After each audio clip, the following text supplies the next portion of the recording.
ഭരണഘടനയുടെ 75ാം വാർഷികാഘോഷം പാർലമെന്റിൽ ഇന്ന് നടക്കും. പഴയ പാർലമെന്റ് മന്ദിരത്തിലെ സെൻട്രൽ ഹാളിലാണ് സംയുക്ത സമ്മേളനം നടക്കുക. സംയുക്ത സമ്മേളനത്തെ രാഷ്ട്രപതി അഭിസംബോധന ചെയ്യും. സംയുക്ത സമ്മേളനത്തിൽ ഇന്ത്യ സഖ്യം പങ്കെടുക്കും. രാഗേഷ് വിവരങ്ങളുമായി ചേരുന്നു.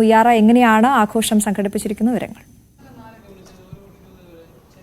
അശ്വതി, ഇന്ത്യ പോലെ വൈവിധ്യമുള്ള ഒരു രാജ്യത്തെ ഒരു കുടക്കീഴിൽ നിർത്തുന്ന ശക്തിയാണ് നമ്മുടെ ഭരണഘടന. പ്രത്യേകിച്ച് കഴിഞ്ഞ ദിവസം സുപ്രീം കോടതി ഭരണഘടനയിലെ ആമുഖത്തിലെ സോഷ്യലിസ്റ്റ്, സെക്യുലർ എന്നീ പ്രയോഗങ്ങൾ നീക്കണമെന്നാവശ്യപ്പെട്ടുകൊണ്ട് ഹർജി തള്ളിയിരുന്നു. ഈ ഒരു ഘട്ടത്തിലാണ് 75ാം വാർഷികം ആഘോഷിക്കുന്നത് എന്നുകൂടി ശ്രദ്ധേയമാണ്. ഏതായാലും പാർലമെന്റ് സെൻട്രൽ ഹാളിലാണ് ഇന്ന് ചടങ്ങുകൾ. 11 മണിക്കാണ് ചടങ്ങുകൾ ആരംഭിക്കുക. ഇന്ന് രണ്ട് സഭകളുടെയും സംയുക്ത സമ്മേളനമാണ് സെൻട്രൽ ഹാളിൽ നടക്കുന്നത്. മറ്റ് നടപടികളൊന്നും തന്നെ ഇന്ന് പാർലമെന്റിൽ നടക്കുന്നുമില്ല. ഏതായാലും രാഷ്ട്രപതി 11 മണിക്ക് സംയുക്ത സമ്മേളനത്തെ അഭിസംബോധന ചെയ്യും.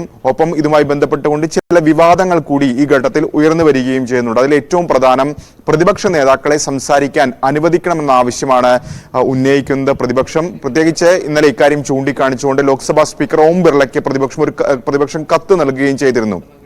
എന്നാൽ സർക്കാർ ഇപ്പോൾ വ്യക്തമാക്കുന്നത് ഇത് രാഷ്ട്രീയ വിഷയമല്ല, മാത്രമല്ല കാര്യങ്ങൾ അറിയാതെയാണ് പ്രതിപക്ഷത്തിന്റെ പ്രതികരണം എന്ന് സർക്കാരും വിശദീകരിക്കുന്നു. കാരണം രാഷ്ട്രപതിയെ കൂടാതെ സംസാരിക്കുന്ന മറ്റു രണ്ടുപേർ, ഒന്ന് ഉപരാഷ്ട്രപതിയാണ്, മറ്റൊന്ന് ലോക്സഭാ സ്പീക്കറാണ്. പ്രധാനമന്ത്രിയും ചടങ്ങിൽ സംസാരിക്കുന്നില്ല എന്ന പ്രതികരണമാണ് സർക്കാരിന്റെ ഭാഗത്തുനിന്ന് ഉണ്ടായിരിക്കുന്നത്. ഏതായാലും ഇന്ത്യ സഖ്യം ഇപ്പോൾ വ്യക്തമാക്കിയിരിക്കുന്നത് പ്രതിപക്ഷം ഈ ചടങ്ങിൽ പങ്കെടുക്കും, അതിൽ നിന്ന് വിട്ടുനിൽക്കില്ല എന്നുള്ളതാണ്. സർക്കാർ അറിയിച്ചിട്ടുണ്ട് വേദിയിൽ പ്രതിപക്ഷ നേതാക്കൾക്ക് ഇരിപ്പിടമുണ്ടാകുമെന്ന് സർക്കാരിന്റെ ഭാഗത്തുനിന്നുള്ള പ്രതികരണം കൂടി ഉണ്ടായിട്ടുണ്ട്. ഏതായാലും 11 മണിക്കാണ് രാഷ്ട്രപതി സംയുക്ത സമ്മേളനത്തെ അഭിസംബോധന ചെയ്യുക. ഏതായാലും കഴിഞ്ഞ തെരഞ്ഞെടുപ്പ് കാലത്തൊക്കെ തന്നെ ഭരണഘടനയുടെ സംരക്ഷകർ ആര് എന്ന രീതിയിലുള്ള വലിയ രീതിയിലുള്ള പ്രചാരണമൊക്കെ ഉണ്ടായിരുന്നു. ആ ഒരു കാലഘട്ടത്തിലാണ് 75ാം വാർഷികം ആചരിക്കുന്നതെന്ന് കൂടി ശ്രദ്ധേയമായ കാര്യമാണ്. അശ്വതി.